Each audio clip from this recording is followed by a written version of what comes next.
एक गांव में देवरानी जेठानी रहती थी। जेठानी अमीर थी और देवरानी गरीब थी। देवरानी गणेश जी की भक्त थी। देवरानी का पति जंगल से लकड़ी काटकर बेचता था और अपना परिवार चलाता था। देवरानी जेठानी के घर का सारा काम करती और बदले में जेठानी उसे खाना, पुराने कपड़े आदि दे देती थी। इसी से देवरानी का परिवार चल रहा था। माघ महीने में देवरानी ने सकट चौथ का व्रत किया। ₹1.25 का तिल और गुड़ लाकर तिलकुट बनाया। पूजा करके सकट चौथ की कथा सुनी और तिलकुट डब्बे में रख दिया और सोचा कि चांद उगने पर पहले तिलकुट गणेश जी को अर्पित करेंगे और उसके बाद ही कुछ खाएंगे। कथा सुनकर वह जेठानी के यहाँ चली गई। खाना बनाकर जेठानी के बच्चों से खाना खाने को कहा तो बच्चे बोले माँ ने व्रत किया है, जब माँ खाएगी तब हम भी खाएंगे। जेठ को खाना खाने को कहा तो जेठ बोले मैं अकेला नहीं खाऊंगी, जब चांद निकलेगा तब सब खाएंगे तभी मैं भी खाऊंगा। जेठानी ने उससे कहा कि आज तो किसी ने भी अभी तक खाना नहीं खाया, तुम्हें कैसे दे दूं? तुम सुबह बच्चा हुआ खाना ले जाना। देवरानी के घर पर पति बच्चे सब बैठे थे कि आज तो त्योहार है, इसलिए आज कुछ अच्छा खाना मिलेगा। परंतु जब बच्चे को पता चला कि आज खाना नहीं मिलेगा तो बच्चे रोने लगे। उनके पति को भी बहुत गुस्सा आया। कहने लगा सारा दिन काम करके 2 रोटी नहीं ला सकती तो काम क्यों करती हो? वह बेचारी गणेश जी को याद करती हुई पानी पीकर सो गई। उस दिन गणेश जी देवरानी के सपने में आए और कहने लगे सो रही है या जाग रही है? वह बोली कुछ सो रही हूँ कुछ जग रही हूँ। गणेश जी बोले भूख लगी है, कुछ खाने को दो। तब कहने लगी घर में तो अन्न का एक दाना भी नहीं है, जेठानी खाना देती है, आज वो भी नहीं मिला। पूजा का तिलकुट डब्बे में पड़ा है, वही खा लीजिए। तिलकुट खाने के बाद गणेश जी बोले झन झन करूं या पण? वह बोली झन झन ही कर दो। फिर गणेश जी बोले अब कहाँ पूछूं? वह बोली मेरे सिर पर पूछ लो।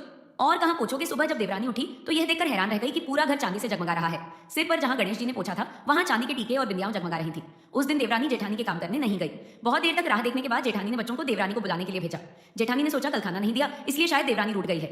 बच्चे बुलाने गए और बोले चाची माँ बुला रही है, सारा काम पड़े हैं। देवरानी बोली बहुत दिन तेरी माँ के यहाँ काम कर लिया, अब तुम अपनी माँ को ही मेरे यहाँ काम करने भेज दो। बच्चों ने घर जाकर माँ को बताया कि चाची का तो पूरा घर सोने हीरे मोती से जगमगा रहा है। जेठानी दौड़ती हुई देवरानी के घर आई और पूछी कि यह सब हुआ कैसे? देवरानी ने अपने सपने का हाल कह दिया। यह सुनकर जेठानी जलकर राख हो गई। जेठानी ने भी ढेर सारा घी डालकर चूरमा बनाया और डब्बे में रखकर सो गई।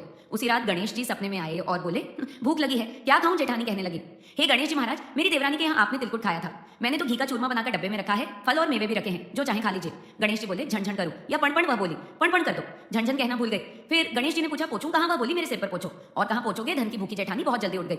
उसने सोचा कि घर हीरे जवाहरात से भर चुका होगा, पर देखा तो पूरे घर में गंदगी फैली हुई थी, तेज बदबू आ रही थी। उसके सिर पर भी गंदगी लगी हुई थी। उसने कहा हे गणेश जी महाराज, ये आपने क्या किया? मुझसे रूठ गए और देवरानी पर टूट पड़े।